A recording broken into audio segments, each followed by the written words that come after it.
Hey everyone, Keani Nomura here. I'm going to teach you today a really fast and simple way to build your own terrain from scratch. This is one example of what you can build with this method. This is just one of my maps.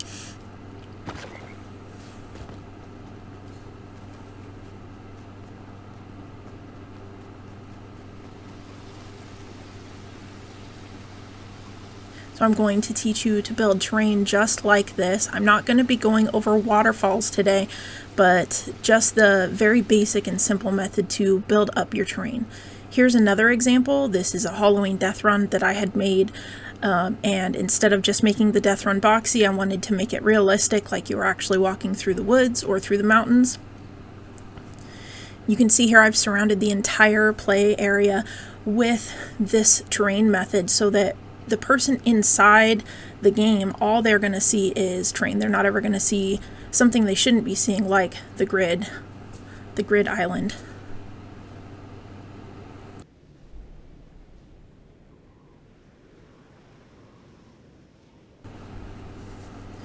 One of the most important things about this method is keeping the player only where they're supposed to be and showing them only what you want them to see.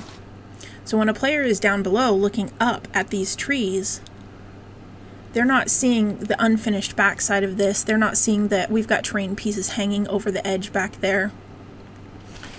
When they're down here and they look up, all they're going to see is what you want them to see. And then this is our final example.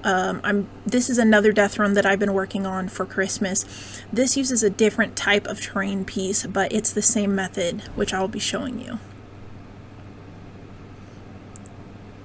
And again, here it's all about what you want the player to see. The players are going to be down at the bottom of the area they're playing.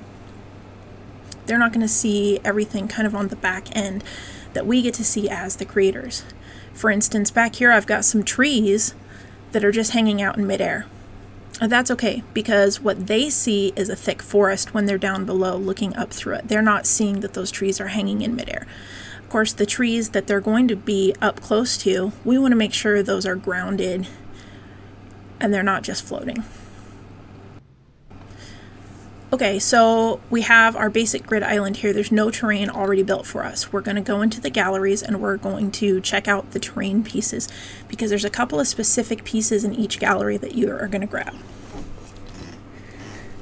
So you want to grab the piece that looks like this, and there's one like this in almost every style of terrain.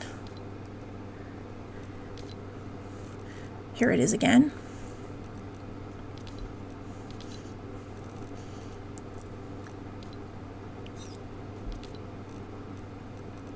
And then outside of the terrain, but inside the nature gallery, if you're going to be making ice, we want to go into the nature ice cliff gallery and grab both of these pieces.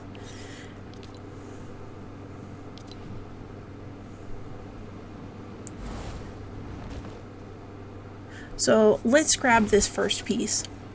And we want to set our grid snap to 4. And we're going to line the corner of our piece up, and then we're going to turn it and make sure it's lined up. And what this does is it creates a perfect circle of terrain with no harsh edges. So on a really small scale here, I'm going to show you what we're going to do. We're going to select all 4 pieces, and we're going to copy them. We needed to make sure to turn grid snap off, and we're going to start building our terrain. I like to place 2 or 3 pieces side by side at the same height, and you want to rotate them on the yaw axis so that the player isn't always seeing the same edge.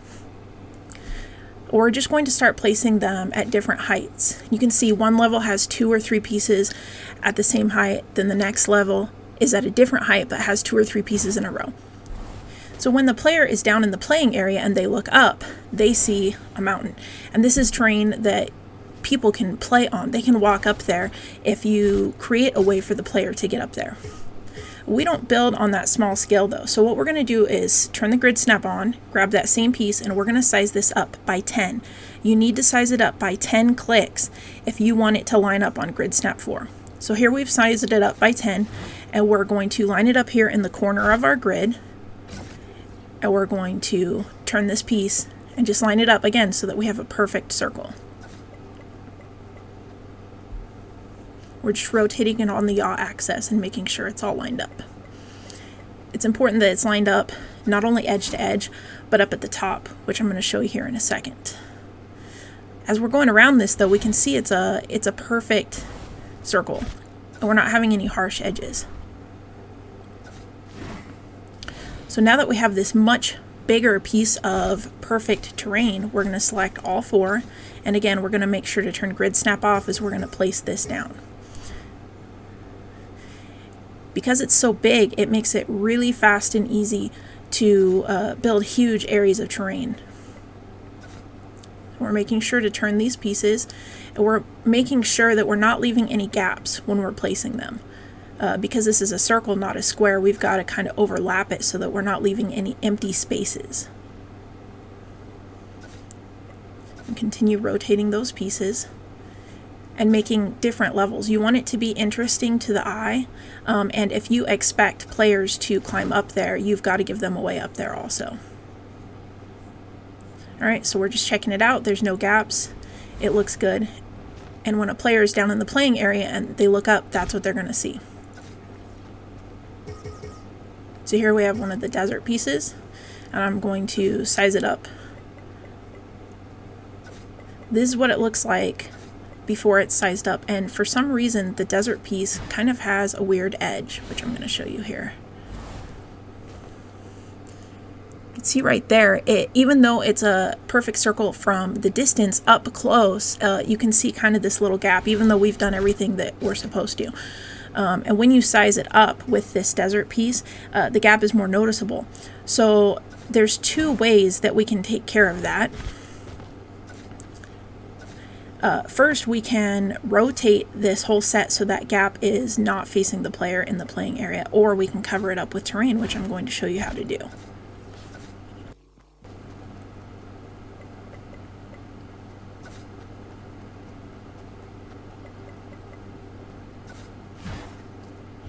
So you can see that weird little gap right there, and it's noticeable. So we can either face that away from the player or cover it up with terrain. So let's build up some desert terrain here really fast, so I can show you the next step of the process of creating our own terrain.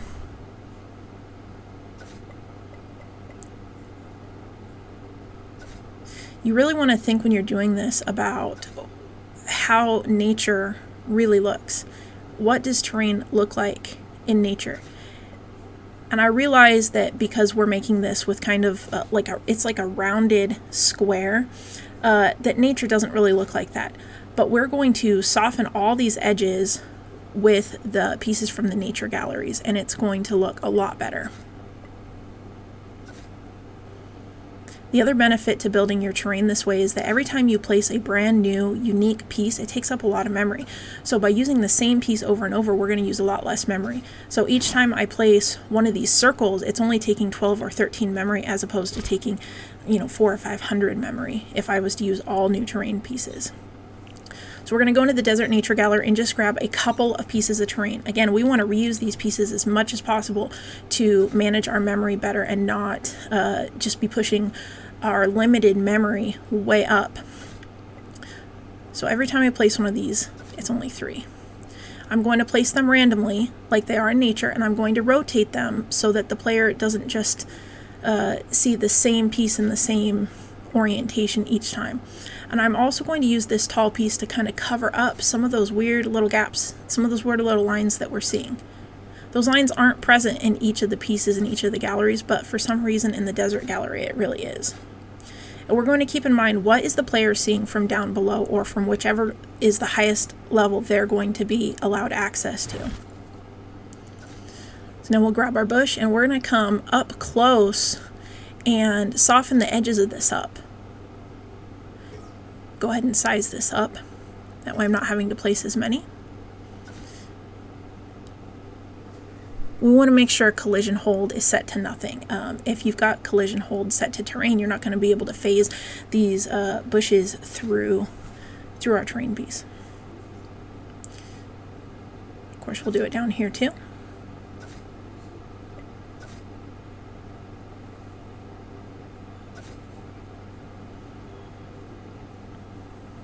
So the more and more that we soften these edges up, the more natural and realistic it looks. We don't want to have, you know, 5 cactuses in a straight line and they're all facing the same direction. We want it to look natural, and nature is really random. There's not really a bunch of straight lines in nature. We can do quite a lot with just a couple of terrain pieces. And you want to also consider what type of nature is going to be in this terrain. Probably not going to have a bunch of Arctic trees placed in the desert, right? So we want to make sure that we have the correct terrain pieces. Now, when the player looks at it, the edges are sort of softened. We see random bushes and cactus, and it looks more natural. So let's go into these Arctic pieces here. We don't need to form these into a circle. These are already perfect because they don't have any flat edges, and they're really big. You can size these up or down. So this, if you're making like an Arctic or a snowy landscape, these are perfect. So this piece here is really good for getting some flat edges up on top that players can walk around on. And again, we want to make sure to rotate it so it doesn't look unnatural. This piece is actually upside down, so we've got to rotate it.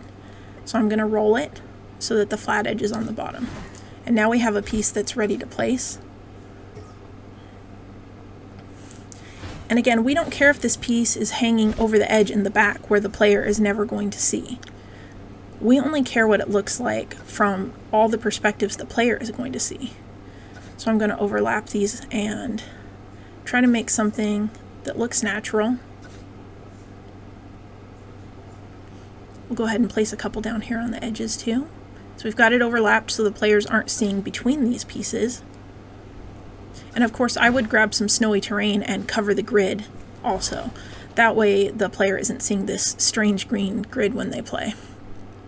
So go to the nature galleries, and again we're just going to grab a couple of trees. I wanted 2 trees that were snowy but that looked different than each other, and one of them I'm going to size down so that we don't have trees that are all the same height. So I'm going to take my first tree and I'm going to randomly place it and make sure it's rotated each time. I'm only going to place a few of them because I'm going to show you a trick to make placing all of your foliage a lot faster. So I've got 3 of those. Now I'm going to grab my second tree and size it down. And I'm just going to place it a couple of times.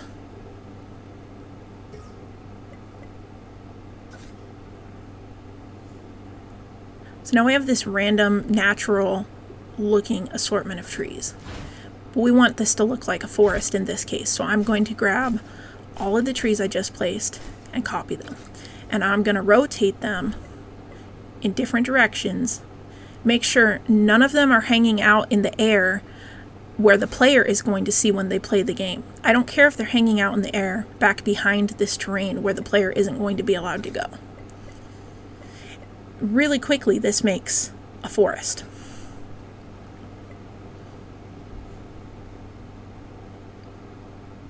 And these 5 trees, each time I place them, it's only taking 17 or 18 memory. As opposed to if I used an entire nature gallery here, that would use a lot more memory because you have a lot more unique pieces. So if you have a smaller area, just grab 2 of the trees.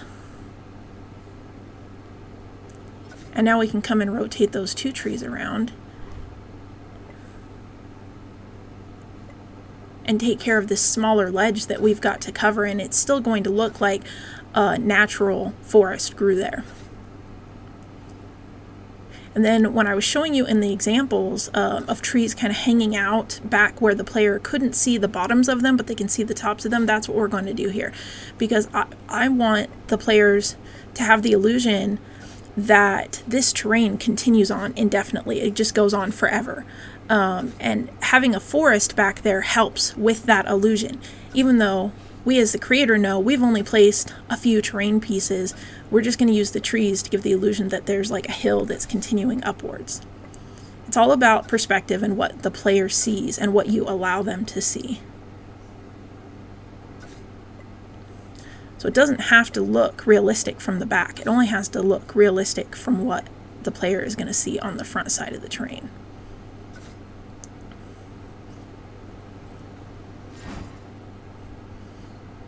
So here's what the player would see from down below. They can't see that there's trees just hanging in the air back there.